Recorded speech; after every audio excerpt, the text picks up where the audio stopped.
pamilya na kanila. Kaya naman binigyan po natin ng puwang ang solo parent na kailangan maasikaso na rin po. Sinigurado natin na may mga posisyon po na bakante na po pwede pong applyan dito po sa ating CSWDO para pag nag-expand po tayo, sigurado hindi na po tayo magkakaroon ng mga bottlenecks, hindi na po tayo magkakaroon ng kalituhan, hindi na po tayo magkakaroon ng iba't iba pa pong problema. At bukod doon, hingi na rin po tayo ng tulong sa ating po mga barangay kung saan palalakasin po natin ang mga help desk na pinoprovide rin po ng ordinansa na ipinasa ng 11 Sanggunian na isinulat po ni Councilor Angelo De Leon at ng inyong pong lingkod na magkaroon ng mas malakas na help desk para sa ganon, kayo po, pag mag-aayos ang dokumento, hindi na po natin kailangan pumunta sa CSWDO office or sa City Hall, pwede na po itong masagot ng ating mga help desk. Para doon na lang tayo sa mga barangay po natin. Ayos po ba? Pero sa ngayon po, again, nasa proseso pa lang po tayo, medyo mabigat pa po yung responsibilidad. Kailangan po muna nating siguraduhin na equip rin po ang mga solo parent help desk po ng ating mga barangay para sa mas maganda at mas maayos po na transaksyon. Ngayon, dun po sa batas, babalik lang po tayo, malinaw naman rin po doon kung ano yung mga benepisyo na po pwede po nating ma-avail. At kung may kalituhan, andyan po ang ating mga solo parent associations, willing rin po sila sumagot at knowledgeable rin po sila sa batas.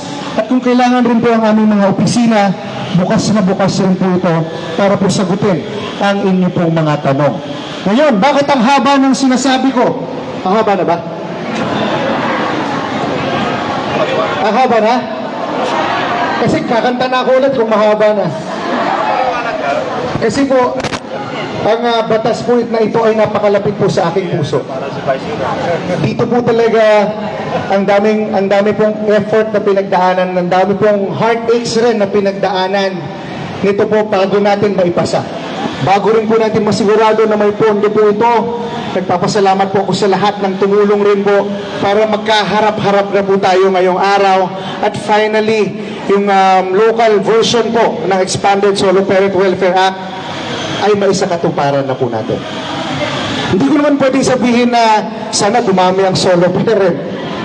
Hindi ba? Ito po yung samahan o ito po yung isang sektor na sana hanggat maaari po ay hindi ito madadagdagan. Pero may mga pangyayari na hindi talaga natin makokontrol, nakahanda naman po tayo para po dyan.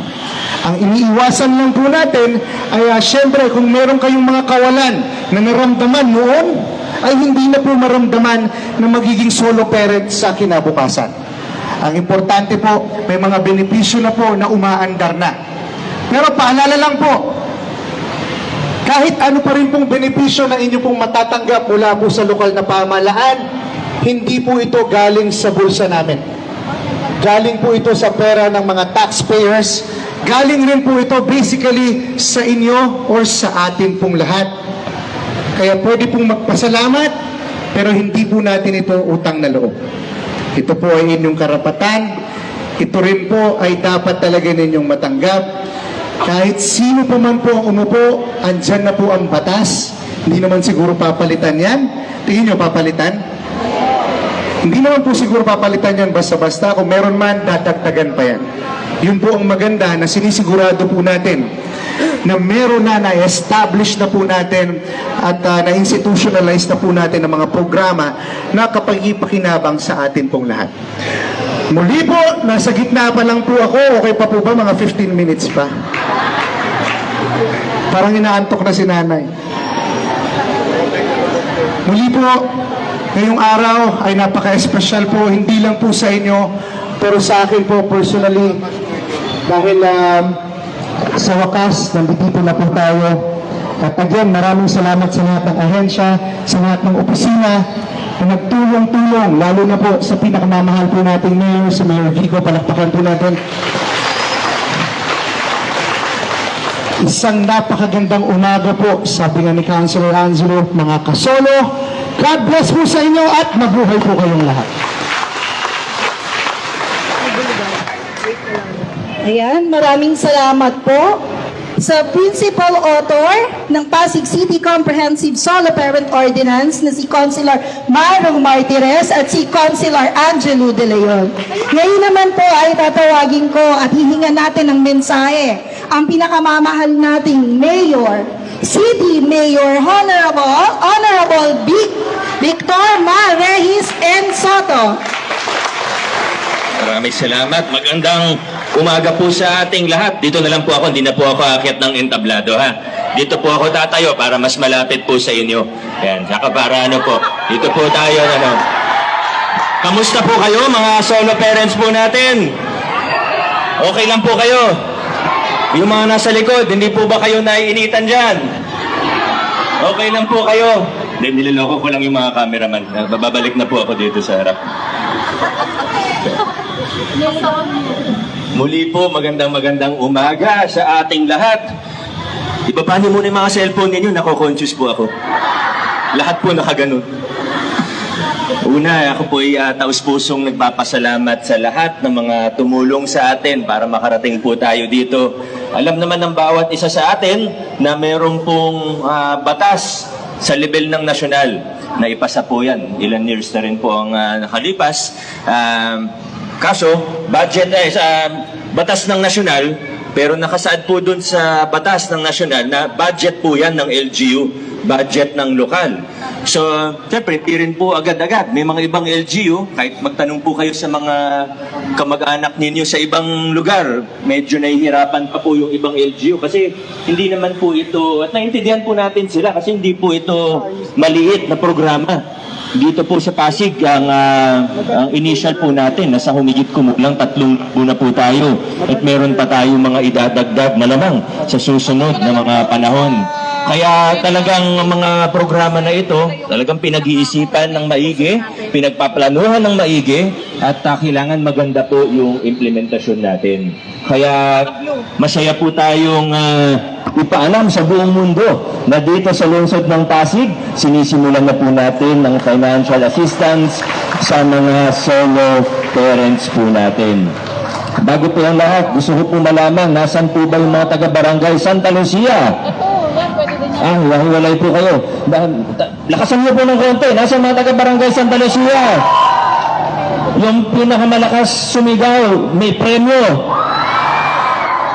Yung premyo po ay babatiin ko kayo ng congratulations. Ayan po. Nasan po yung mga taga-barangay Santolan? Oh, mas marami-rami ng konti. Nasan po yung mga taga-barangay Manggahan? Lola, taga-Manggahan po kayo? Lola, pwede po ba pwede ko po ba kayong tanungin kung ilang taon na po kayo? Ako, 73. 73, batang-bata pa po. Opo. Alam nyo, kahapon po kausap ko si Consihal Simon. Nagkukwentuhan po kami. Kasi pareho kaming single eh. Sabi ko, Consi, ano bang hinahanap mo sa isang babae? Tingnan mo, sabi niya sa akin, gusto ko siyempre, sabi niya, maganda. Sabi niya, gusto niya daw yung mature. Sabi ko, open ka ba sa older woman? Tinanong ko sa kanya. Open na open daw kay Nay. Saktong-sakto lang po. Nay, mamaya, pag wala na po sila, bigay ko po yung number ni Conti Simon sa inyo. Text niyo siya. Joke lang na yan. Nasaan po yung mga taga-barangay San Miguel? Dito tayo sa court po ninyo. Maraming salamat po sa inyo. At last but not the least, hinuli ko kasi alam ko ito yung pinakamalaking barangay sa lungsod ng Pasig. Kuya, solo parent ka din? Batang ama? San nanay mo? Nasaan yung mga taga-barangay pinagbuhataan? Ayun. Ang dami ninyo. Sino po ba sa inyo ay taga-nagpayong? Karamihan taga-nagpayong. Medyo marami na po tayo sa nagpayong, ano? Kaya kailangan talaga pagandahin na, pagandahin pa po natin ang programa natin. Para sino mga taga-pinagbuhatan proper? Meron po, marami din. Mga taga-Ilugin, meron po ba dito? Mga taga-Ilugin, meron po. Ilan, may isang pumalakpak dun sa likod. Ayun. Kaya ito po, unang batch po natin, bukas may susunod yung mga kasama. May 3 pa tayong barangay sa District 2 at syempre meron tayong 22 na mas maliliit na barangay mula sa District 1. At meron pa po akong magandang balita sa inyo. Hindi ko po alam, baka alam niyo na po, baka nabalitaan niyo na rin po. Pero may good news pa po ako sa inyo. Alam niyo, pag may mga distribution tayo ng mga financial assistance sa iba't ibang sektor, mula sa senior citizens hanggang sa medical assistance, kahit baka yung iba sa inyo naging beneficiaryo na rin po ng mga programa ng ating LGU, yung iba baka may mga kakilala kayong naging beneficiaryo na ng ating LGU. Kadalasan po, pag may mga distribution tayo ng financial assistance o tulong pinansyal, hindi na po tayo nagkakaroon ng programa. Kasi tayo gusto natin basta iabot na sa tao, ibigay na, kung yung pinakamabilis na, mabilis na paraan, yun po yung parati nating ginagawa. Pero ngayon po, medyo special kasi yung gagawin natin ngayon. Kaya pagpasensyahan nyo na kung medyo naiinitan po kayo dyan o kung nag-aantay kayo ng ilang minuto bago yung distribution. Okay lang naman po kayo, no? Pero bilang pambawi sa inyo at bilang pasasalamat at nag-antay po kayo dito sa ating covered court sa San Miguel Elementary School, ay may maganda po tayong balita. Kasi yung iba baka akala, 1 buwan lang na tulong yung matatanggap po natin o yung 1,000. Hindi po. At gusto niyo po ba pang 2 buwan na yung kunin ninyo? Alam niyo na pala, hindi ko na po i-announce. Pang 5 months po yung matatanggap natin ngayon. Kaya sulit na sulit po yung pagod, hindi lang sa pag-antay ngayon dito, no? Kundi pati sa pagkumpleto ng mga requirements po natin, na alam naman natin, hindi ganun kadali yung mga requirements natin. Lalo na yung mga lolo, lola na naging solo parent ulit, ano, ay medyo mahirap po talaga. Pero sana naintindihan din po natin kung bakit kailangan maging mahigpit tayo. Kasi kung hindi tayo maging mahigpit, baka masingitan po tayo ng mga hindi dapat maging benepisyaryo. Kaya ako po ay nagpapasalamat din sa mga kawanin natin ng ating LGU, sa pangunguna ng ating CSWDO, si Ma'am Tess. Maraming salamat po sa mga coordinators po natin at sa lahat ng mga staff po natin. Siyempre kasama natin pati sa pagbuo ng ordinansa ang ating goddess ng Pasig mula sa God Office, si Sir Ray Espina. Maraming salamat, Sir Ray. At hindi rin po natin maipapatupad ang isang programa na katulad nito kung wala pong tulong ng ating Sangguniang Panlungsod o City Council. Nauna na pong bumati ang presiding officer o tagapangasiwa ng ating Sangguniang Panlungsod, si Vice Mayor Dodot Jaworski. At represent po City Council, meron po tayong 2 kanina, si Councilor Simon nga po. Ano? At ngayon po may 2 pa tayong kasama, yung author po natin na si Councilor Maro Martirez. At ang napakasipag din na si Councilor Angelo De Leon. Mga masisipag po talaga ito. Pati si Councilor Cory Raimundo ay nagbigay din ng kanyang input sa ordinansa na ito, represented ni Miss Karina ngayong umaga dahil may konting karamdaman po si Councilor Cory. Sino pa po? Ay, nandito na po pala ang ating punong barangay, Kap Manny Alba. At syempre, last but not the least, ang isa sa nagpapaalala din sa atin na kailangan nang ipatupad ang batas na ito para sa solo parents natin, Congressman Roman Romulo. At dahil nandito na po si Congressman Roman Romulo, siya na po ang babati din sa atin. Hindi ko na po patatagalin pa. Pakilala ko na po at tawagan po natin si Congressman Roman Romulo. Maraming salamat sa lahat ng solo parents po natin. God bless po.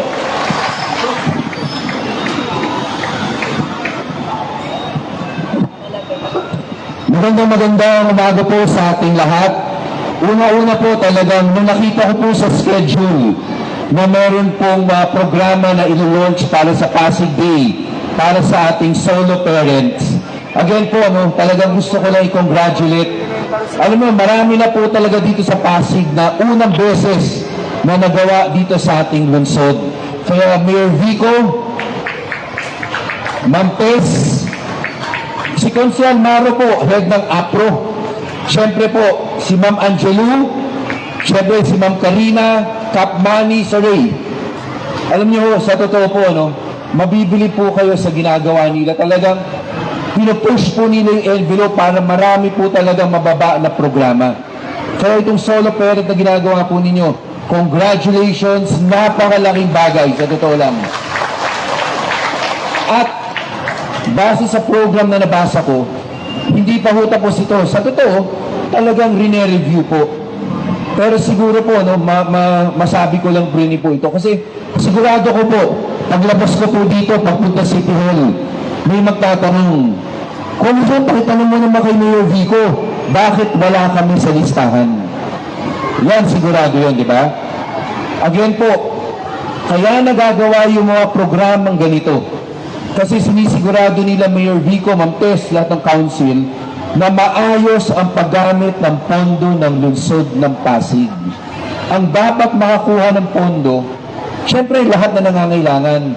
Pero siguraduhin natin na katulad po kayo, kayo talaga, kaya kayong unang pioneer dito. Then, base sa survey nila, base sa pag-aaral nila, kayo ang qualified. Kaya kayo nauna. Pero hindi ibig sabihin na tumitigil na sila dito. Pero kailangan maayos na paggamit ng pondo para talagang matulungan po natin yung talagang nangangailangan. At sana po, sa mga kasama natin dito, yung initial beneficiaries, sana po talaga, alam ko hindi pa rin sapat ito. Alam ko marami pa rin kayong ibang pangangailangan. Pero sa totoo po, nakikita naman natin, ang dami na talagang programang na i-launch.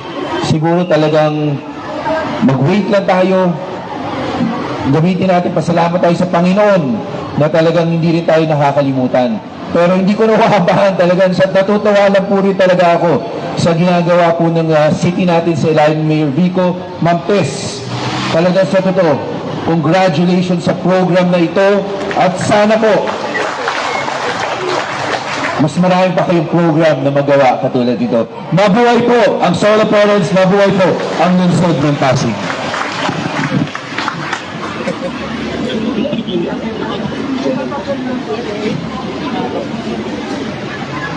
Ayan, maraming salamat po kay Congressman Roman Romulo. Inaanyayahan po nating lahat ang ating mga guests na umakyat na po dito sa entablado para po sa ating ceremonial distribution of cash subsidy na pangungunahan ng ating solo parent focal person, Ms. Sheryl A. Tutor.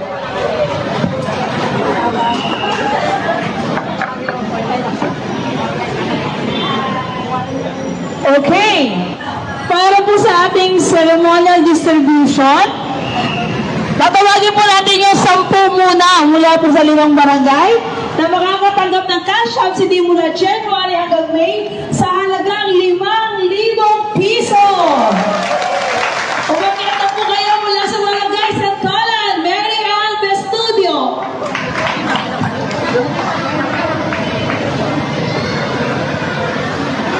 Mula sa barangay Santolan, Patricia Erica Bernardo.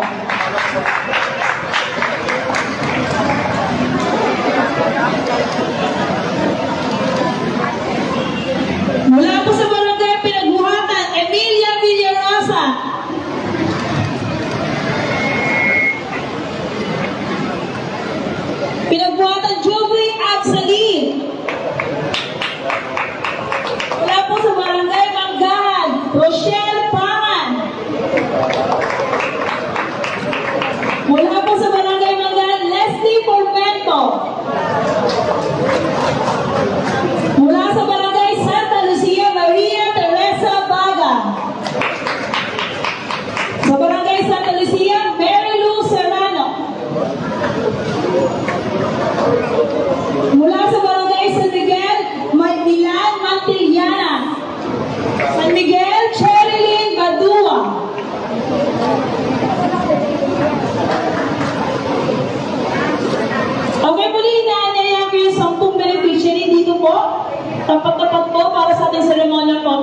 Yung 10 beneficiary,